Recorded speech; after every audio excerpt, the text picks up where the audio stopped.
Boa noite, pessoal. Dando prosseguimento às nossas videoaulas, vamos falar um pouco hoje sobre a introdução a projetos de máquinas. Esse material que eu estou trazendo para vocês, ele vai estar abordando alguns elementos já falados, né, quanto a conceitos sobre projetos, mas vamos estar falando algumas coisas inerentes a projetos de máquinas que vocês precisam ter conhecimento. Mesmo que vocês não venham a projetar uma máquina como um todo, como profissionais da área, é interessante que vocês tenham o conhecimento mínimo para abarcar, né, em questão do conteúdo do curso, todo o conhecimento para poder entender os elementos de um projeto de máquinas, tá bom?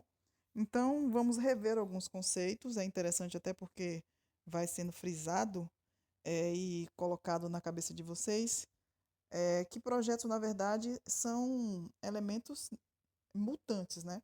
A gente precisa ir modificando conforme o tempo, tá bom? Então, vamos começando. Projeto é um instrumento fundamental para qualquer atividade de mudança ou geração de produtos, serviços e informações. Eles podem desenvolver desde uma única pessoa até milhares de pessoas organizadas em times e ter a duração de alguns dias ou vários anos. Então, como a gente sabe, o projeto ele precisa ter início, meio e fim, mas tem que ter um prazo determinado para sua conclusão. Aqui nós temos a visão de vários tipos de projeto. Projeto com curta desculpa. Projeto com curta duração, longa duração ou desenvolvimento um pouco mais complexo. À esquerda, nós podemos ver o exemplo da elaboração do projeto de uma peça mecânica, né? Projeto simples, o qual vai requerer alguns dias ou semanas para a produção desse elemento. À esquerda, nós vamos ver a aplicação dessa peça, que geralmente é uma peça para uma turbina de avião, e aí nós temos a aplicação desse elemento mínimo dentro de um outro conceito, que é um super projeto de um avião. Ou seja, você não consegue projetar um avião em dias, mas consegue projetar uma peça para um avião em alguns dias. E aí você consegue mensurar de acordo a quantidade, o grau de dificuldade, na verdade, do elemento, o prazo ao qual ele vai estar sendo elaborado. Características: um projeto deve ser considerado como um empreendimento, onde deve apresentar início e fim definidos, como eu já falei. O projeto normalmente utiliza recursos limitados e é conduzido por pessoas, visando atingir metas e objetivos pré-definidos, estabelecidos dentro de parâmetros de prazo, custo e qualidade. Isso só resume basicamente tudo que a gente vem enfatizando para vocês nas aulas, que projeto tem que ter custo, né? Tem que ter um custo que seja execuível e que tem que produzir algo dentro de um prazo.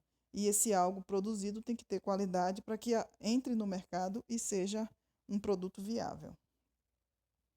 Eu vou pedir desculpas a vocês na falha um pouco da voz, é porque eu cheguei do trabalho há pouco e estou ainda meio agitada, então provavelmente a voz vai falhar um pouco. O projeto pode ser definido por características distintas, como temporário, único e progressivo. A característica de ser temporário é importante, pois todo projeto tem início e fim definidos. O projeto termina quando os objetivos para o qual foi criado são atingidos ou quando se torna claro que os objetivos do projeto não são atingidos, que isso pode acontecer também, ou não serão atingidos no caso. Um exemplo é você criar uma peça a qual vai ser aplicada em um avião, que foi um pedido especial de um cliente, e de repente o cliente cancela o pedido, então não há mais viabilidade na produção dessa peça. Logo, a gente consegue identificar que este projeto não vai andar, então você simplesmente aborta o projeto e espera um cliente novo para poder fazer um outro serviço. Perdoem as notificações, é porque eu estou gravando no celular, tá bom? Entre as características de projeto, a gente já viu também que deve ser único, né? Significa que um produto é único realmente, ou que deve ser um serviço ou informação gerada por um projeto, ela deve ser diferente, ou seja, a realização de algo jamais realizado anteriormente, senão você considera plágio ou roubo de propriedade intelectual. Um projeto ele é progressivo, porque à medida em que é mais bem compreendido, ele é progressivamente elaborado, ou seja, maior é o detalhamento das características que são peculiares realmente e que vão distinguir de como único, né? Então a gente entende que o projeto a gente vai determinando a sua criação e à medida em que a gente vai desenvolvendo o conteúdo que a gente está projetando, obviamente sua mente vai clareando, elucidando algumas coisas e você vai introduzindo novos conceitos. E aí a gente consegue fazer algo bastante diferenciado e geralmente único. Aqui nós temos alguns exemplos, né, dessa questão de temporário e tudo. São 3 elementos diferentes. À esquerda, mais à esquerda, a gente consegue ver um pente. Ao centro, esse elemento verde é um reator por fusão nuclear.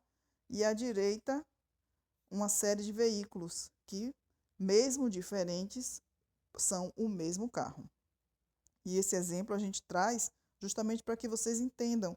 Projeto temporário, o pente, algo que chegou numa mesa de um projetista, ele desenhou, é o ideal, a gente manda para a linha de produção. Fez aquilo ali, nunca mais vai mudar. Então, o pente que nossa mãe penteava o cabelo na adolescência é muito parecido, se não for igual, ao pente que está sendo usado hoje. No centro, nós temos um projeto único, que é o reator nuclear, geralmente feito exatamente para atender aquela função. Cada célula nuclear ela vai utilizar um reator específico, então os projetos são únicos para atender aquela demanda. E mais à direita nós vemos o Volkswagen Gol, de cima para baixo, do primeiro modelo até o último modelo que eu tive assim na época que eu criei esse slide, foi desenvolvido pela empresa. E aí você vê a evolução do veículo no período, e hoje já tem modelos muito mais avançados do mesmo carro, mas isso aí exemplifica projeto de modelagem progressiva, ou seja, o mesmo produto vai se modificando à medida em que o tempo passa. Um projeto, para ser executado, precisa ser gerenciado. O ato de gerenciar consiste em executar atividades e tarefas que têm como propósito planejar e controlar a atividade de outras pessoas para atingir objetivos que não podem ser alcançados, caso as pessoas atuem por conta própria, sem o esforço sincronizado dos subordinados. Então, o projeto ele vai ser criado com um contexto de unificação de todas as mãos de obras que são aplicadas no desenvolvimento intelectual do elemento e sendo gerenciado por uma outra pessoa que vai fazer a conjunção de todas as informações, direcionando todos ao mesmo sentido. Aqui nós temos um exemplo de aplicação de vários projetos de máquinas dentro de uma unidade fabril, onde a gente pode ver desde torres de destilação até esteiras transportadoras. Então, a gente consegue identificar numa única imagem elementos diversos da área de máquinas, as quais vão ser necessário a aplicação de mão de obra, desde a manutenção até a criação dos elementos. Então, é uma foto que eu gosto de colocar porque ela mostra, na verdade, que isso está presente em praticamente tudo. Outro exemplo, uma unidade de montagem, onde a gente tem um forno, né, que está sendo utilizado para aquecimento do sistema de produção, da linha de produção, e aí a gente entende que esse forno também tem elementos mecânicos que destinam a mobilidade, a introdução de elementos móveis para poder utilizar em relação a equipamentos que precisam de ser ligado de forma remota. Você aciona um botão e as engrenagens vão fazer com que o elemento se mova ou que acione qualquer tipo de gatilhamento. Desta forma, o gerenciamento de projetos consiste na aplicação de conhecimentos, habilidades, ferramentas e técnicas para projetar atividades que visem atingir os requisitos do projeto. Tá? Para facilitar o gerenciamento do projeto, ele deve ser dividido em fases que constituem o seu ciclo de vida. O ciclo de vida do projeto nada mais vai ser do que o início, o meio e o fim. É como um ser humano, nós temos início quando nascemos, O meio é a vida em que nós damos produção, estudamos, casamos, e aí quando chega o nosso fim de ciclo de vida, a gente morre, e aí cada um tem sua crença do que acontece. O ciclo de vida do projeto vai servir para definir o início e o fim do projeto, e vão definir qual trabalho ou atividade, no caso, deve ser realizado em cada fase ou etapa, e quem deve ser a pessoa que vai executar aquilo ali, quem vai estar envolvido. Ele descreve o conjunto de processos que devem ser seguidos para que o projeto seja bem gerenciado. Ou seja, a vida em si do projeto mesmo. Ele vai definir quem são as pessoas que vão ser introduzidas nas fases do projeto. Inicialmente, engenharia, depois vem a fase de desenho, depois vem a fase de testes, protótipos, detalhamento, testes e aplicação final. Então, cada etapa dessa, existe um profissional especializado que vai ser aplicado nesse momento. Projeto de máquinas também vai abordar o desenvolvimento de uma máquina que funcione adequadamente, obviamente, né?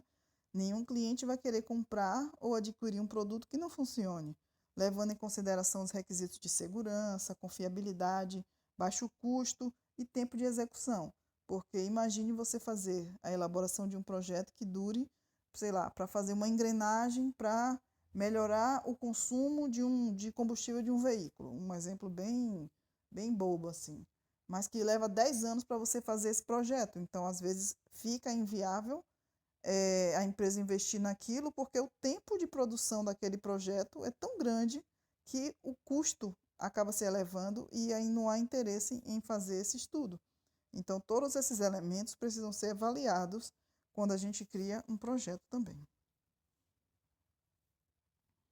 Cabe aos engenheiros definir cabe aos engenheiros definir, calcular os movimentos, forças e mudanças de energia, de modo a determinar as dimensões, as formas e os materiais necessários para cada uma das peças, elementos que vão formar a máquina em si. Esses elementos vão se integrar como um dispositivo único. Esta, na verdade, seria a essência do projeto de máquinas, realmente, porque imagine você, o engenheiro determina que uma das engrenagens de um equipamento, todas as engrenagens são de aço, e uma das engrenagens ela é de polietileno, que não tem a mesma resistência do aço, apesar de ser resistente. Com o tempo, aquela engrenagem plástica, vamos dizer assim, de forma mais prática, ela vai se desgastar, porém não ao mesmo tempo que as outras engrenagens de aço. Então, você coloca a introdução de um material que não tem a mesma durabilidade dos demais, logo é um ponto de falha. Então, você precisa ter esse entendimento para que a máquina como um todo funcione e tenha um tempo de reuso ou um tempo de manutenção dos elementos muito próximos. E aí você precisa ter essa condição. Da mesma forma, você utilizar elementos, vou usar tudo de aço, mas colocar elementos metálicos, na verdade, que não conseguem trabalhar juntos. E aí um vira anodo, o outro catodo, e aí um vai consumindo o outro e acaba que também existe um desgaste desnecessário do equipamento porque não foi verificado a questão de materiais. Então, tudo isso faz parte do projeto também. Dentre as várias definições, podem ser consideradas como um aparato que consiste em unidades interrelacionadas, elementos de máquinas, ou dispositivos que modificam a força do movimento. Máquinas basicamente fazem isso. Elas vão gerar um tipo de ação através de outra. Algumas máquinas vão gerar movimento, como veículos, esteiras transportadoras. Outras máquinas vão gerar força, como martelete pneumático, por exemplo. Ele vai estaquear um elemento gerando força para fazer rompimento e outras coisas. Então, cada máquina tem sua função e aí a gente tem a aplicação de vários tipos de elementos de força que vem proveniente da necessidade do projeto. Aqui nós temos uma visão à esquerda da nossa tela, chamada visão explodida de elemento, onde você pega um projeto, digamos que, entre aspas, explode a informação dentro de um software como o AutoCAD, por exemplo, e aí você consegue ver peça por peça onde cada uma se encaixa, o tipo, por exemplo, nessa peça laranja, você sabe que tem 4 parafusos com arruela de aperto. E aí ela vai se encaixar nesse outro pino com uma outra engrenagem. Então você tem uma visão explodida do elemento, o qual vai contemplar todos os outros mínimos elementos que vão formar o mesmo. E aqui na tela da direita, você tem a peça unificada, ou seja, no projeto, como ela vai funcionar e será introduzida nesse outro contexto. Aqui a gente consegue, no exemplo, tipo de máquinas, unidades interrelacionadas, que elas vão se casar entre si, né? E os dispositivos vão se modificar, criando elemento de força. Por exemplo, nessa primeira peça, nessa peça colorida à esquerda, à direita, desculpa, ela é um elemento de engrenagens, então ela vai fazer movimento e provavelmente rotação, vai gerar força e movimento em outro eixo, ou naquele azul ali, por exemplo, tá bom? Formulação de projetos. Um projeto surge em resposta a um problema ou concreto, na verdade, né? Elaborar um projeto é, antes de mais nada, contribuir para a solução de problemas, transformando ideias em ações. É o que mais é enfatizado dentro dessa área. Você tem uma ideia e você precisa projetar aquilo para ela que se transforme em algo concreto. O documento chamado projeto é o resultado obtido em se projetar. Realmente, você cria, tira do seu pensamento ideias, coloca no papel e você cria o projeto, que é, na verdade, a concretização dos seus pensamentos. Tudo o que é necessário para o desenvolvimento de um conjunto de atividades a serem executadas vão criar o projeto. Quais são esses objetivos? Que meios serão buscados para atingir esses objetivos? Quais recursos vão ser implantados? Onde vai ser obtido? Tudo isso tem que fazer parte do planejamento, tem que fazer parte, inclusive, da ideia de como elaborar o projeto.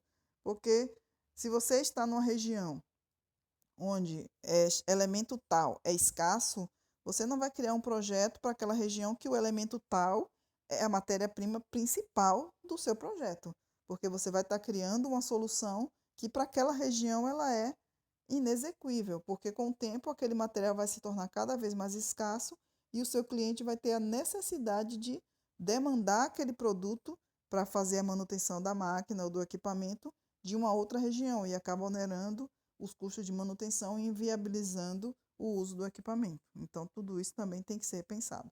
O nosso país ele tem um diferencial que ele é rico em diversos elementos naturais, mas tem países onde você não tem, por exemplo, aço. É pobre, o solo é pobre em aço, então o aço é importado. Então, geralmente, muitos elementos são feitos com PVC, ou materiais plásticos que, mesmo mais frágeis, naquele local, se for viável, obviamente, existe uma quantidade mais disponível e aí você passa a aplicar, fazer uma adaptação do projeto para atender a demanda de materiais disponível naquela região. Formulação de projetos também vai tratar da organização. O projeto é da organização do projeto em documentos, né? Que vão auxiliar a sistematizar o trabalho, ou seja, colocar o trabalho de uma forma entendível. Essa sistemática pode ser feita em etapas e as quais devem ser cumpridas, compartilhadas com imagens ou elementos que possam ser visuais, como plantas, por exemplo, pranchas de impressão, das coisas que você precisa alcançar, identificando as principais deficiências, né? Você imprime para conseguir entender as deficiências que o projeto tem e superar ou apontar possíveis falhas que venham a ocorrer durante a execução das atividades que você está prevendo. Assim, a qualidade na formulação de um projeto ela vai melhorar bastante, porque se você tem o conhecimento para implantar aquilo ali, o seu nível de informação, quando você imprime ou quando você coloca em prática, ele vem aumentar a disponibilidade visual do elemento.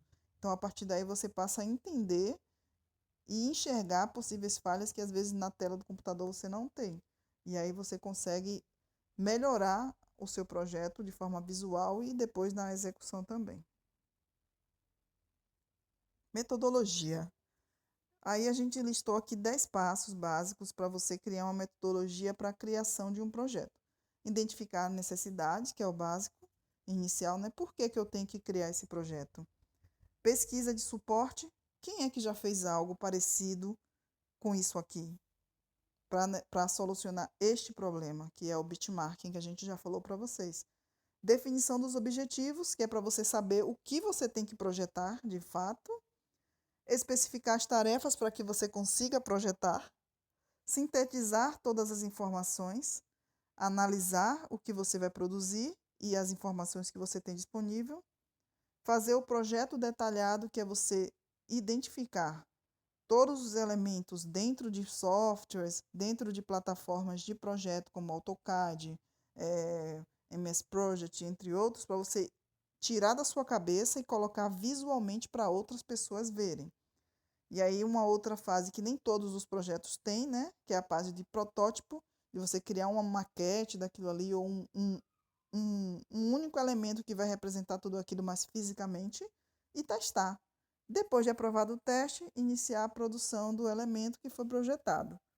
Mas basicamente a metodologia de projetos, ela se relaciona, de máquinas no caso, se relaciona a esses 10 passos aqui. Formulação de projetos.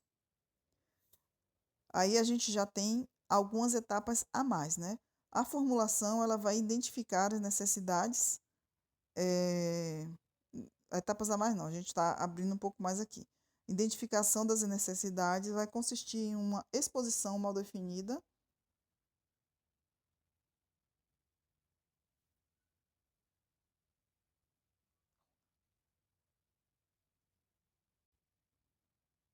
A questão da formulação dos projetos, esses modelos que a gente utiliza a formulação, eles são modelos propostos, sendo que em algumas situações a metodologia aplicada ela vai ser representada e pode não funcionar de uma forma tão linear. Começa por aqui e vai até o passo 10.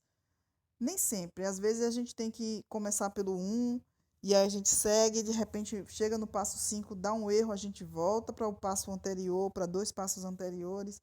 E aí a gente vai organizando o projeto, montando como se fosse um ciclo PDCA mesmo. Fazer, checar, testar. Se tá bom, não tá, volta para o começo e a gente vai fazendo passo a passo até que aquilo ali realmente funcione. O desafio 1 tem aqui, propor uma formulação de projeto visando a modificação do tipo de combustível e sistema de alimentação de um gerador a vapor. Aí aqui é mais ou menos uma ideia, né, de como se criaria um esboço desse projeto. A gente sabe que o gerador a vapor ele vai usar água, ar e combustível para acionar, o caso do combustível BPF, e aí ele tem a exaustão dos gases e a saída do vapor. E aqui a gente tem como se fosse um croquis, algo bem simplificado, mas que mostre a quem vai iniciar a elaboração o que é que você realmente quer. Você precisa que esse exaustor tenha a saída de gases e uma saída de vapor que vai ser utilizada em algum processo. E aí você começa a fazer o projeto em cima dessa ideia. É extremamente importante para todo engenheiro ou profissional que esteja envolvido na elaboração do projeto desenvolver bons e cuidadosos hábitos em todas as etapas do projeto, pois solucionar problemas complicados exige uma abordagem organizada. O profissional deve manter registros e documentações das hipóteses levantadas e decisões tomadas de modo que o processo de raciocínio do projetista possa ser construído posteriormente se for um reprojeto. O que é que isso aqui está identificando? O projeto, como sai da nossa cabeça, ele precisa ir para o papel, ser registrado todos os processos que você precisa identificar, desde o começo até a elaboração da peça dentro da linha de montagem, de produção. E esse projeto não tem que estar preso na sua memória. Porque imagine você criar um projeto de uma máquina inteira e você ter aquele velho pensamento de que essa peça daqui não vai estar no projeto, porque isso vai estar sempre comigo e só eu sei que essa peça tem que ser colocada naquele lugar. E aí, porventura, a pessoa que está projetando, tem qualquer problema ou simplesmente falece.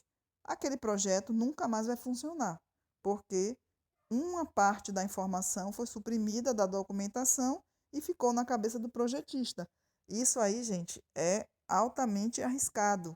quem faz esse tipo de ação, na verdade, pode ser até processado, né? Porque a empresa contrata para você produzir e funcionar, e o projeto precisa ser entendível por qualquer pessoa que venha a utilizar a documentação para produzir aquilo em outro momento. Então, todo o ciclo do projeto, toda a formulação do projeto, ela tem que ser documentada, mesmo que não funcione, você vai colocar lá. Essa fase não funcionou e vai registrar aquilo ali. Aí pula para uma próxima etapa, que venha a funcionar, você dá continuidade ao projeto, como se fosse um histórico daquilo tudo. Então, a formulação do projeto ela vai trabalhar da seguinte forma. Outro procedimento sugerido é mostrado na sequência aqui. A gente vai definir o problema, declarar os dados, elaborar as hipóteses, ter decisões preliminares sobre o escopo do projeto, fazer alguns croquis, como foi o exemplo anterior, montar modelos matemáticos, aí já são para projetos mais complexos, fazer análise do projeto, fazer uma avaliação, documentar todo o projeto, produzir e montar. Basicamente são essas etapas aqui que a gente consegue seguir para poder estar executando qualquer tipo de projeto na área de máquinas. E aí no estágio de definição, que é uma das etapas mais para o final do projeto mesmo, num livro de registro do projeto vai ser definido um problema de maneira claramente clara, né? Mediante um relatório. A gente vai definir, escolher a decisão final de qual projeto, de como o projeto finalizou, e a gente vai criar um relatório em cima daquilo. Hoje em dia a gente chama de memorial descritivo, que descreve todo o contexto do projeto minuciosamente, né? Esmiuçando tudo, para que alguém não precise abrir uma planta. Apenas lendo o documento todo digitado em Word, você consiga entender como se fosse um manual do projeto. Os dados de uma determinada tarefa devem ser claramente relacionados, como eu já falei, acompanhados por registros e das hipóteses feitas pelo projetista. Ou seja, mesmo que você pensou e deu errado, tem que estar registrado. Porque pode ser que você errou ali, mas alguém olha seu erro, não, ele errou nisso, corrige aquilo ali e o negócio dá certo. Isso vai delimitar o problema mediante as informações, até porque, às vezes, você sai da empresa, você testou aquela hipótese e ela não deu certo e você não registrou. Contrata um outro projetista, outro técnico, e o cara pensa na mesma solução. E aí aplica e ela não dá certo.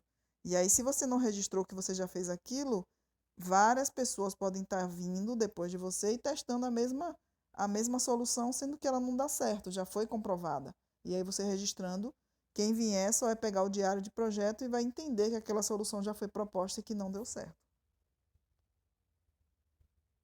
Uma vez as delimitações sejam definidas, algumas decisões preliminares do projeto devem ser tomadas para prosseguir.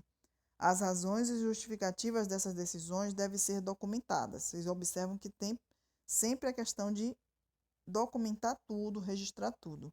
Um exemplo seria a determinação de um determinado material que comporia um elemento, porém, mediante uma análise preliminar, detectou-se que existe a necessidade de se modificar este material. Normalmente, 90% das características de um projeto podem ser determinadas nos primeiros 10% do tempo total. Ou seja, você consegue identificar os erros e aí você consegue, no início do projeto, já eliminar aquilo ali. E aí os 90% do projeto que você vier a produzir vão ser menos índices de erro, então você tem mais chances de êxito.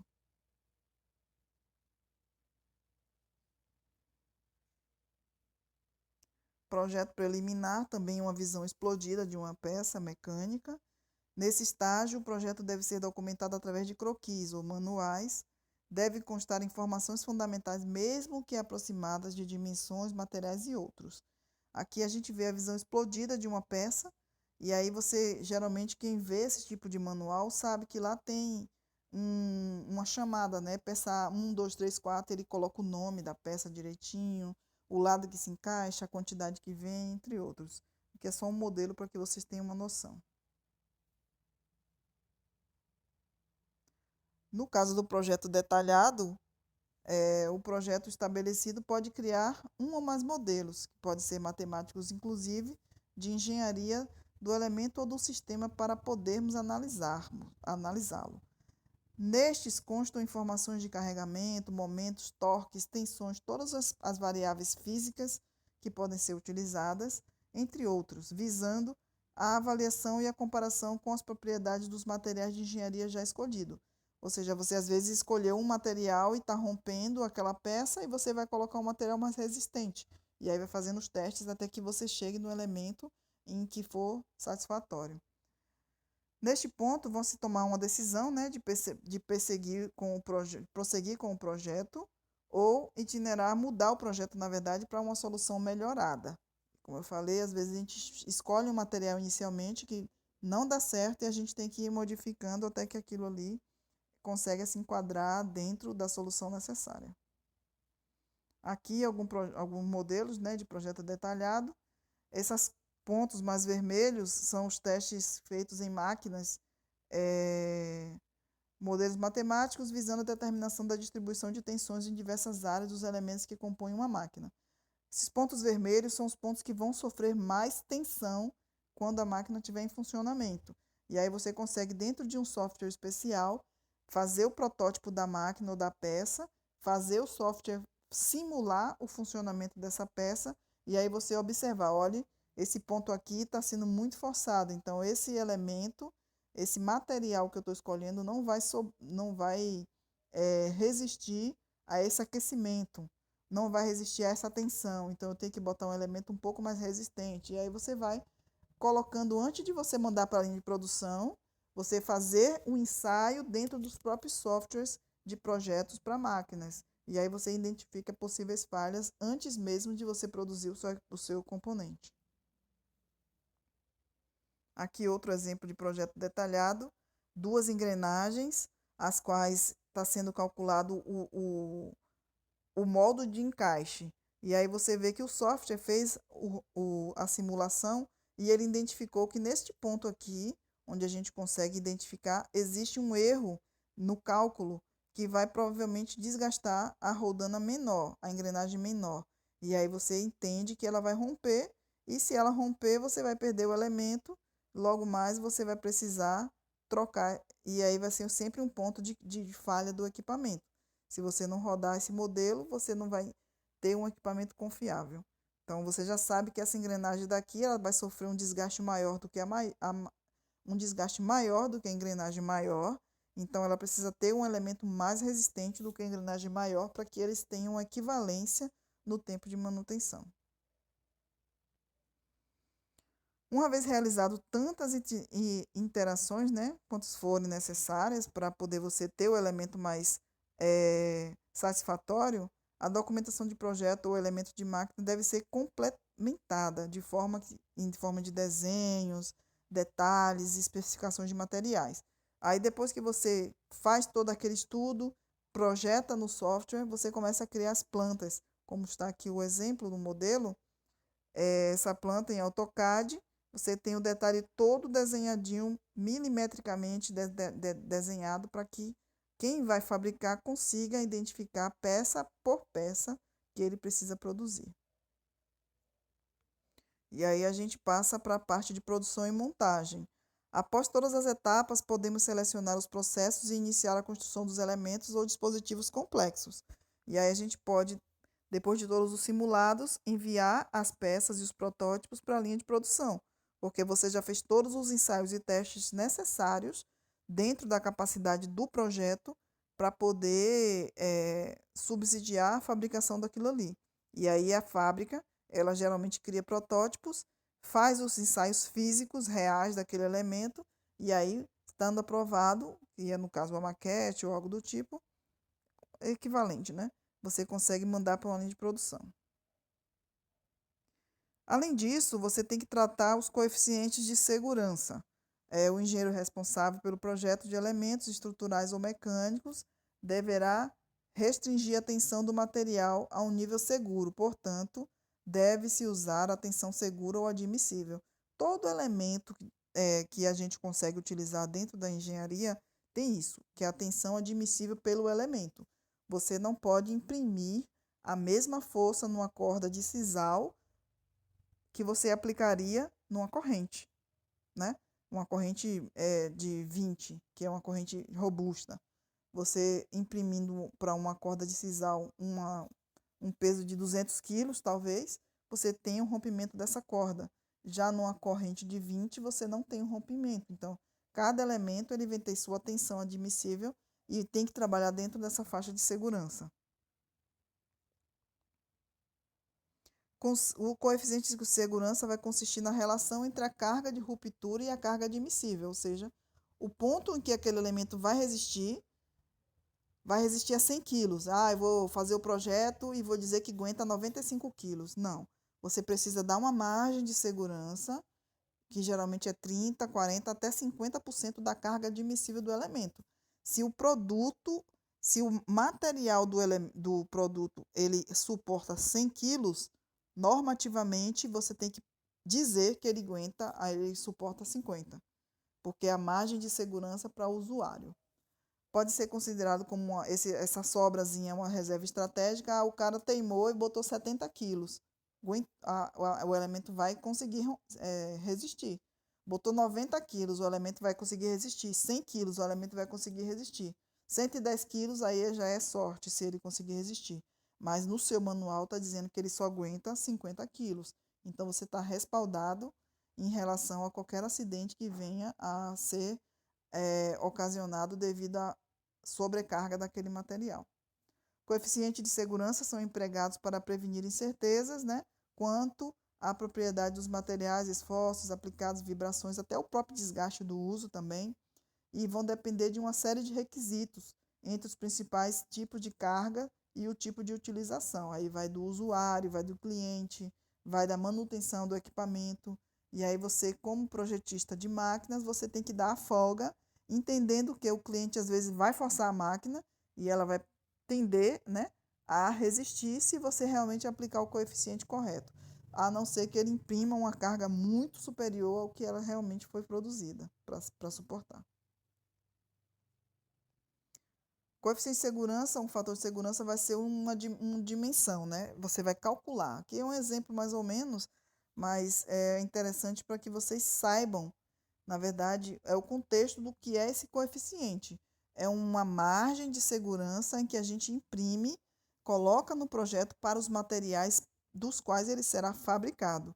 E aí você nunca vai dar o 100%. Tem uma margem em cima de um percentual normativo que vai determinar que aquele elemento só deve se aplicar X, não X mais Y. E aí a gente calcula, isso aí já é uma parte de engenharia, que eu coloquei aqui só para que vocês tenham a noção que existe. Aqui são ensaios de coeficiente de segurança dentro de softwares, que vai cumprir, né? Aqui a linha central, ela é a linha de segurança do equipamento, e a linha acima é até onde ele resiste em cargas de 100, e aí você vai aumentando a carga em si com o tempo, e aí vê como ele resiste. E azul é quando ele começou a romper, né? Você tem aqui esses pontos mais destacados coloridos, é quando ele começa a romper realmente a questão do material, e aí ali você sabe que é um ponto máximo onde ele vai resistir. Os coeficientes de segurança eles vão ser normalmente utilizados, né, para realmente garantir a segurança do elemento, e as propriedades dos materiais disponíveis vão ser utilizadas em testes. Aí vai depender do tipo de aplicação, do tipo de material, cada um tem o seu coeficiente, e aí você precisa determinar qual é o melhor material para a aplicação daquela máquina que você está projetando. Aqui é a mesma coisa, um slide só representativo e outro também. Aqui a gente vê a força de compressão, né, para coeficiente de segurança, onde você coloca um elemento de uma prensa e aí você começa a imprimir peso naquele elemento para entender qual é a tensão de cisalhamento dele. Isso é feito para parafusos, é feito para brocas, qualquer elemento de impacto a gente geralmente faz esses testes. E aqui, as normas de projeto de segurança elas vão determinar o seguinte: a escolha do coeficiente de segurança é uma tarefa de responsabilidade. Valores muito altos significam, em geral, custos desnecessários e valores baixos podem provocar falhas de graves consequências. Porém, o domínio total do assunto é atingido somente quando o engenheiro ou a pessoa responsável possui grande experiência. Achar o ponto ideal entre qualidade, custo e segurança. Porque também não adianta você colocar um elemento, vou colocar aqui tungstênio, que é um elemento super caro para poder suportar a temperatura de engrenagem de sei lá, de uma máquina de furar. É um elemento caro, vai ficar um elemento caro, então vai onerar o custo daquele equipamento e vai ficar inviável a produção e até a compra por um consumidor final. Então, isso você precisa ter também essa noção de que tudo que você empregar no seu projeto, no final de contas, vai cair no bolso do consumidor. E se for um elemento caro, ele não compra. Então, o seu produto está na prateleira, mas não é um produto vendível. Então, é um projeto falho. Então, gente, eu vou estar encerrando aqui a nossa aula de hoje. Perdoe um pouco a falha da voz, eu estou um pouco cansada do trabalho do dia, mas espero que vocês tenham compreendido, né, dentro do contexto que a gente colocou. É só para que vocês tenham uma noção realmente de projeto de máquinas, não é o objetivo do curso, não é formar projetistas na área de máquinas, mas que vocês entendam que existe essa área dentro do curso de eletromecânica, engenharia mecânica, e que existem alguns pontos a serem entendidos por vocês, que acho que a parte mais importante aqui seria os coeficientes de segurança e os elementos e engrenagens vistas explodidas, entre outros que a gente citou no nosso vídeo, tá bom? Muito obrigada e até a próxima aula, se Deus quiser.